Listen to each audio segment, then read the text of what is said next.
guys, what's up? So if you read the title, you already know what this video is about. It's a little bit like a story time. Basically, I'm going to tell you how I found out I was pregnant at 17 and then again at 18. For those that are new here, let me go ahead and introduce myself. My name is Autumn. I like to be called Rain. Either or is fine though. And I'm 19 years old now, and I have a, how old is she? A 22-month-old daughter and then a 5-month-old son. I got pregnant with my daughter at 17, gave birth to her at 17, a month before my 18th birthday. And then with my son, I got pregnant at 18 and then gave birth at 19. So let me just throw you guys back all the way to the beginning of 2020. So it was about March of 2020.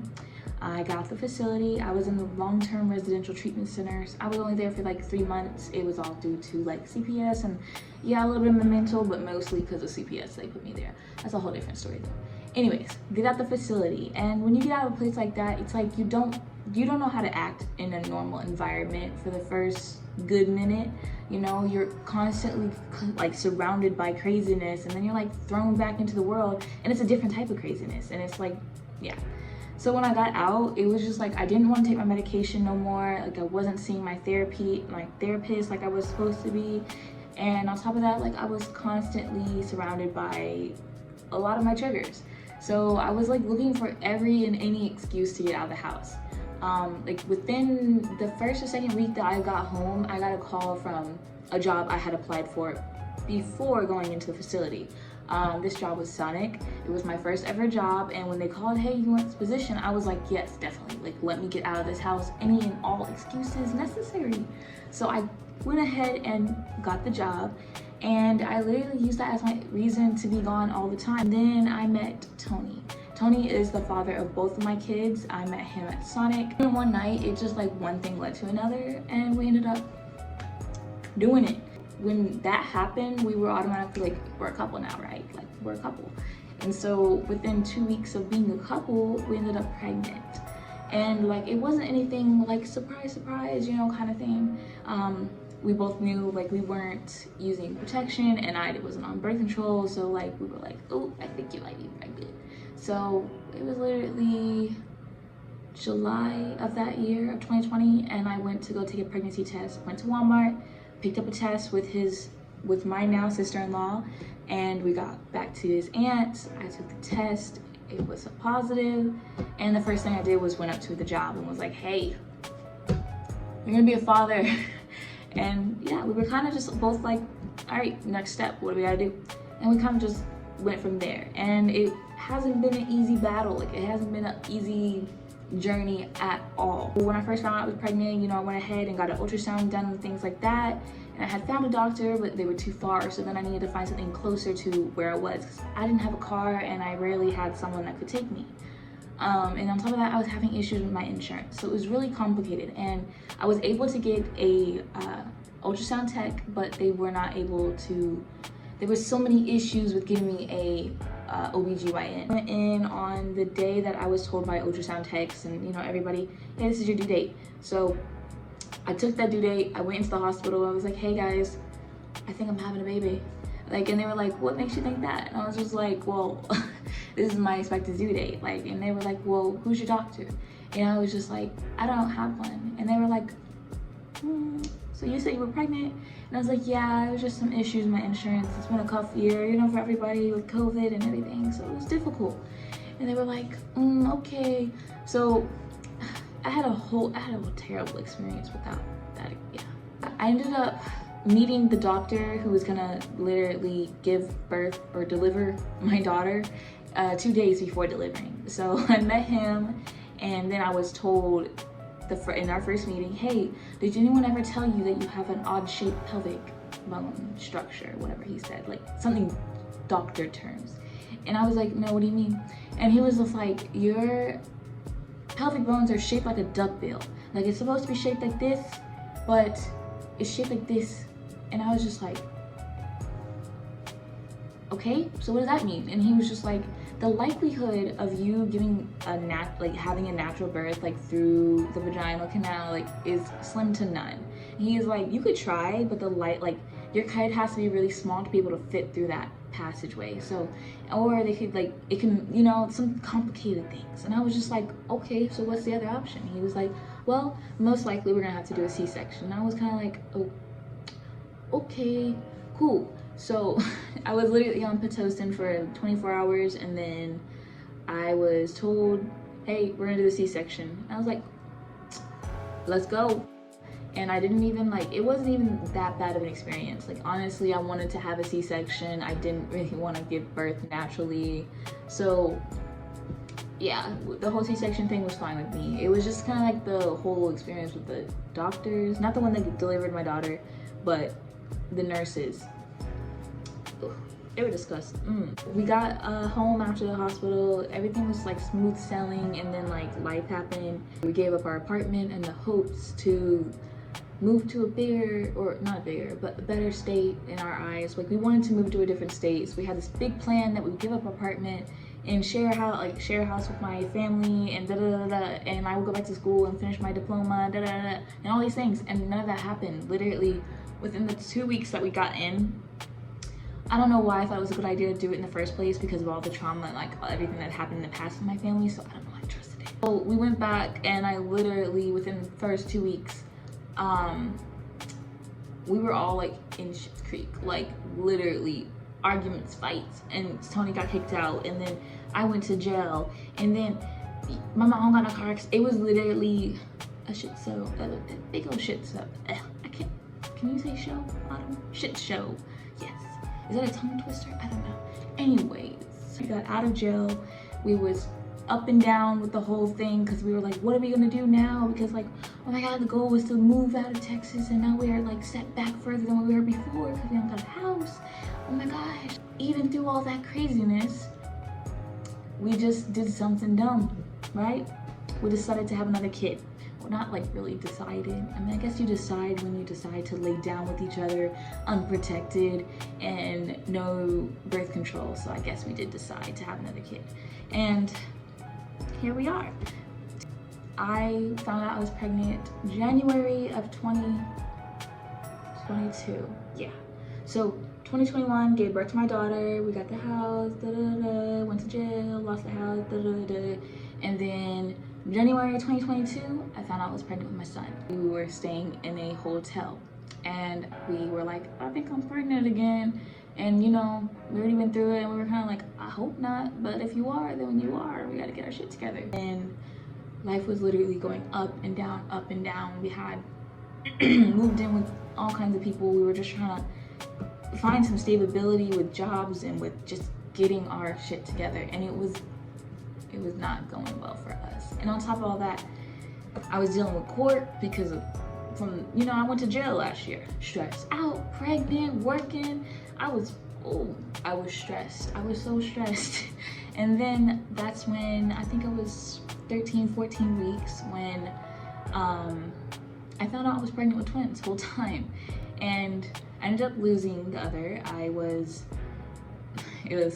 actually, basically me and Tony decided to go out on a date night. While hanging out and chilling at the restaurant, I had some cramps. And mind you, like earlier that week, I was having cramps. We were eating, and then all of a sudden, it felt like I was peeing on myself. And I was just like, I don't know what this is, but I feel like I'm peeing on myself. Oh my god, I'm scared to get up. And then it's like, Tony, just like watch my bag, I'm gonna go to the bathroom. And so I rushed to the bathroom, and it was just like clear liquid. And so I was like, okay, nothing to worry about, maybe it's just discharge. I went back to the table, and I was just like, hey, I'm not feeling this place anymore. Let's go. Like, I'm not really hungry anymore.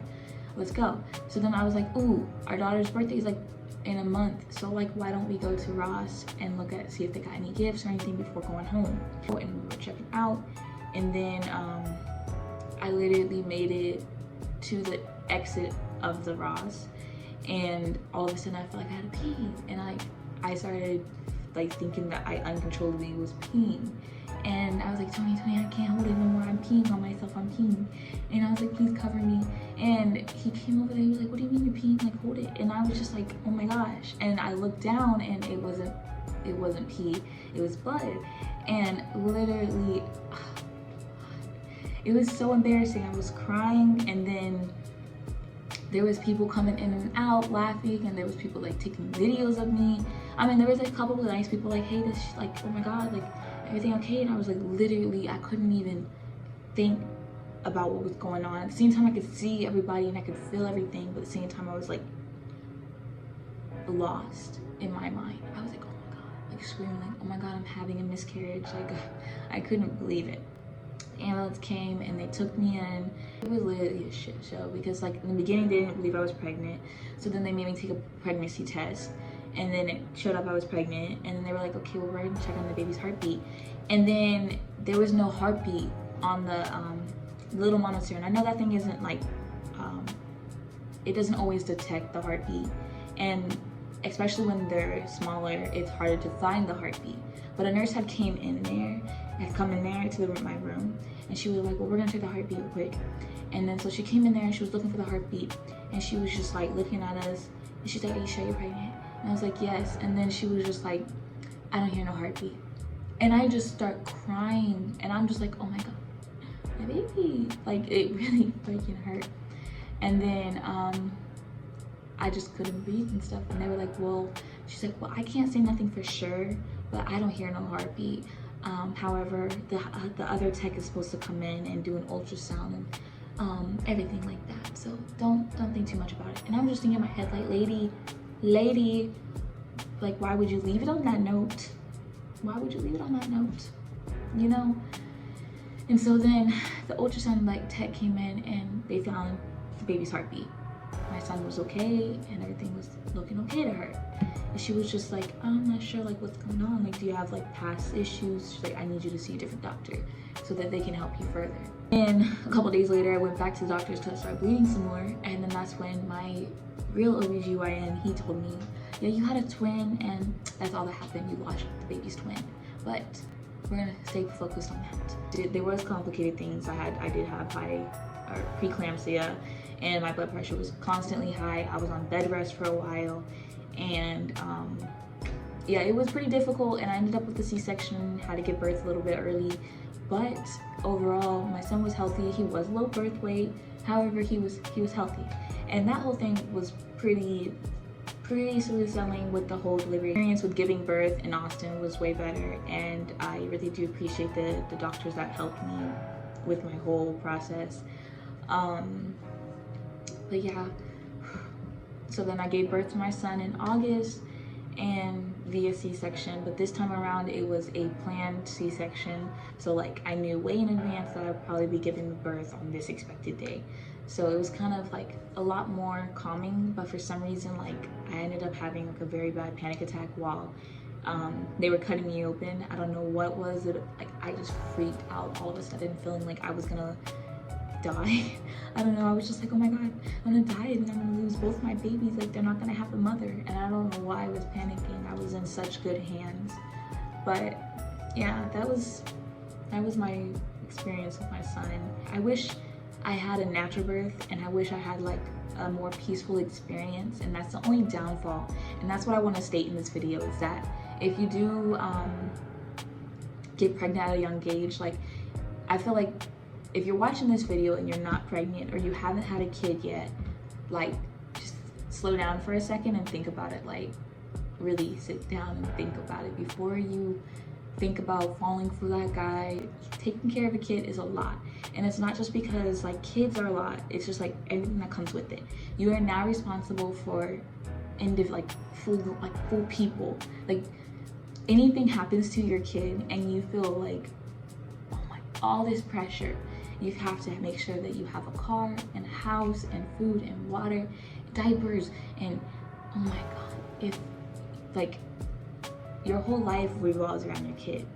So like if you are having a difficult time right now in your life and you feel like you can barely take care of yourself, then do yourself and do like, I don't even mean this in a rude way, but just do everybody a favor and get yourself some birth control. Tell those motherfuckers that want to fuck you raw, no sir, this is to stay clean and it's not gonna hold a child until I am ready to. And if you're someone that needs to work on yourself, then take care of yourself first. Because if you do plan to have kids, or if you want kids in the future, the best thing to do for your kids is to take care of yourself first. Build yourself up so that they can look up to you in your more mature, your better form of yourself. Because it's hard to grow whenever you're trying to teach someone else how to grow. When you're trying to help your kid grow, you're putting all your energy that you need to grow into your kid so that they can grow. And that takes a lot out of people. If you want to feel love, learn to love yourself first. Because having a kid is a selfless thing. It's not about the kid loving you. It's about the love you give your kid. My kid can hate me, but I'm still gonna love them. My kid, all day, she's a toddler. All she does is kick, push. She's just screaming at me for no reason. But at the end of the day, I look at her and I smile. I give my energy to her. I give her positive energy constantly to grow, and she's gonna grow. And no matter what, I'm not gonna show. I try not to show my frown around my kids, or I try not to be a bad person around my kids. Even in general, I'm trying to build myself, but everything is about my kids. Everything. For those teen mamas like me, you are loved. If you think it or not, you are special, you are important, and life is hard right now, but just like, we all gotta breathe, mamas. We gotta breathe. Everything will be okay. I just send love and I send hope for anyone that purposely looks up this video, and I hope that I say something that you may need and may make you feel a little bit better. And yeah, reach out more. Like, I feel like if I had more people to talk to back then, even now, like if I have more people to talk to, this world needs to spread positivity. Yeah, let's just do better in this world. That's it. But yeah, I don't know where this story went, but that's basically how I found out I was pregnant at 17 and 18.